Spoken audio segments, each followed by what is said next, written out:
मंडळी, आपण मिरचीचा ठेचा, खरडा, चटणी हे बऱ्याच वेळा बनवतो, कारण हे आपल्याला खायला खूप आवडतं आणि जेवणाबरोबर तोंडी लावण्यासाठी असे हे पदार्थ खायला एकदम मस्त लागतात। पण आज आपण जो खरडा बनवणार आहोत ना, तो आपण तोंडी लावण्यासाठी नाही तर भाजी म्हणून सुद्धा खाऊ शकतो, इतका मस्त लागतो। तर चला लगेच सुरुवात करूया आपल्या रेसिपीला। आपल्या हेंद्रेज किचन मराठी चॅनलमध्ये तुमचं सगळ्यांचं मनापासून स्वागत आहे। तर मंडळी, इथे मी हा खरडा बनवण्यासाठी घेतलेले आहेत बोंबील, म्हणजे सुके बोंबील आपण इथे घ्यायचे आहेत। तर तुम्ही पाहू शकता अगदी कडक खडखडीत वाळलेले हे सुके बोंबील आहेत। आणि आपल्याला खरडा बनवताना लक्षात ठेवायचं आहे, बोंबील आपल्याला पातळ आणि बारीक हवेत, जाड मोठे भाजीचे वगैरे वापरायचे नाही, कारण हे बोंबील खास चटणीसाठी, खरड्यासाठी वगैरेच असतात आणि ते बाजारात मिळतात। तर तुम्ही त्या पद्धतीनेच असे हे बोंबील आणायचे आहेत आणि हे बोंबील आपल्याला स्वच्छ करून घ्यायचे आहेत, म्हणजे साफ करून घ्यायचे आहेत। तर याची वरचं जे डोकं आहे ते, शेपटीचा भाग आणि इकडचा जो पंखाचा भाग असतो तो आपल्याला काढून घ्यायचा आहे।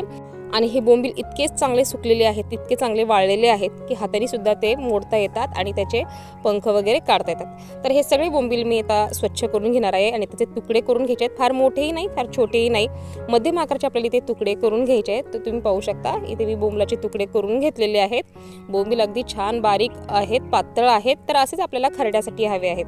हे पहा, तुम्ही पाहू शकता। आता हे आपल्याला स्वच्छ धुवून घ्यायचे आहेत। हलकसं कोमट पाणी घ्यायचं आहे। लक्षात ठेवा, वाळलेले बोंबील असेल तर हलकसं कोमट पाणी चालतं, पण जर बोंबील तुमचे ओलसर असतील तर त्याला तुम्हाला कोमट पाणी आणि बाजरीचं किंवा ज्वारीचं पीठ घालून चांगलं चोळून 2-3 वेळा स्वच्छ करून घ्यायचं आहे, म्हणजे जास्त वास त्याचा येत नाही। तर इथे मी हे बोंबील स्वच्छ धुवून घेतलेले आहेत। आता कढई इथे मी तापायला ठेवलेली आहे, त्यात आपल्याला घालून घ्यायचं आहे तेल। आणि आता हे तेल आपल्याला जरा तापवून घ्यायचं आहे आणि त्यानंतर यामध्ये आपल्याला जे स्वच्छ धुवून घेतलेले बोंबील आहेत ते यामध्ये घालून घ्यायचे आहेत आणि 2 मिनिटं आपल्याला हे चांगले तेलावरती परतून घ्यायचे आहेत। त्यामुळे काय होतं की जो आपण खरडा बनवणार आहोत, जी चटणी बनवणार आहोत किंवा ठेचा तुम्ही म्हणू शकता, तो अगदी मस्त तयार होतो आणि त्याला वासही लागत नाही, छान परतलाही जातो। तर यामध्ये मी हे बोंबील घालून घेतलेले आहे आणि 2 मिनिटं आपण असंच परतून घेणार आहोत। हा खरडा इतका मस्त तयार होतो, तुम्ही अगदी ताट आणि बोटं चाटून पुसून खाल, इतका सुंदर तयार होतो आणि खूप छान चवीला लागतो।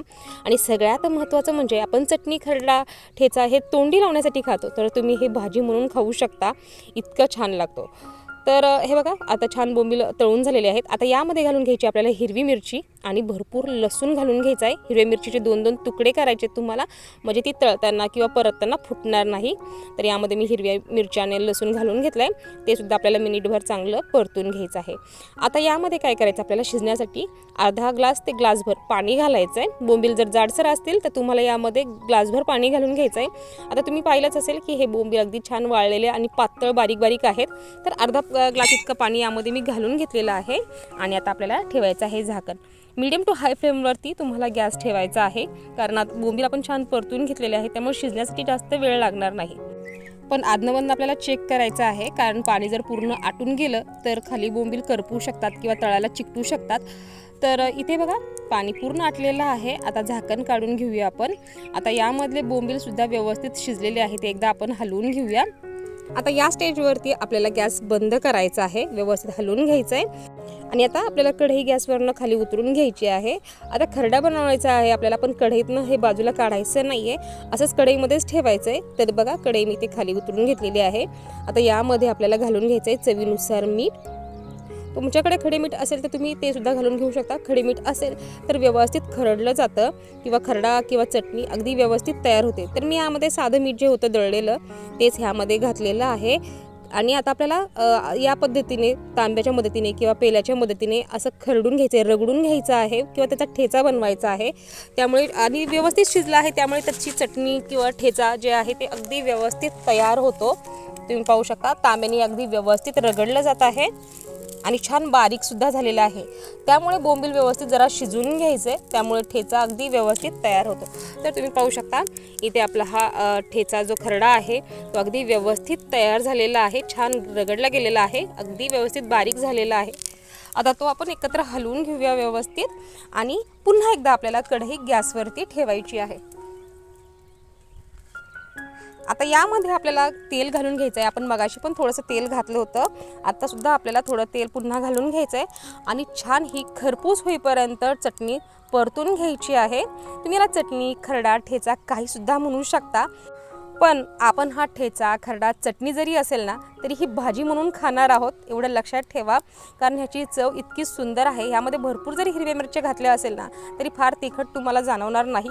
ह्याची चव अगदी खूप सुंदर लागते. तर हे पहा, इथे मी मस्त अशी ही चटणी परतून घेतलेली आहे आणि आपली मस्त इथे चटणी, ठेचा, खरडा तयार झालेला आहे सुक्या बोंबलाचा. तर ताटामध्ये काढून घेऊया.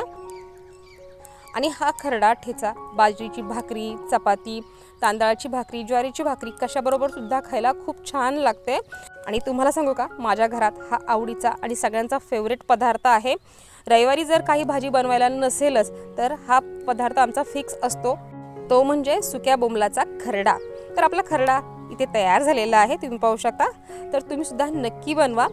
आणि व्हिडिओ जर आवडला तर व्हिडिओला एक लाईक आणि आपल्या हिंद्रेज किचन मराठी चॅनलला सबस्क्राईब करायला मात्र विसरू नका. तर चला पुन्हा भेटूया पुढच्या व्हिडिओमध्ये.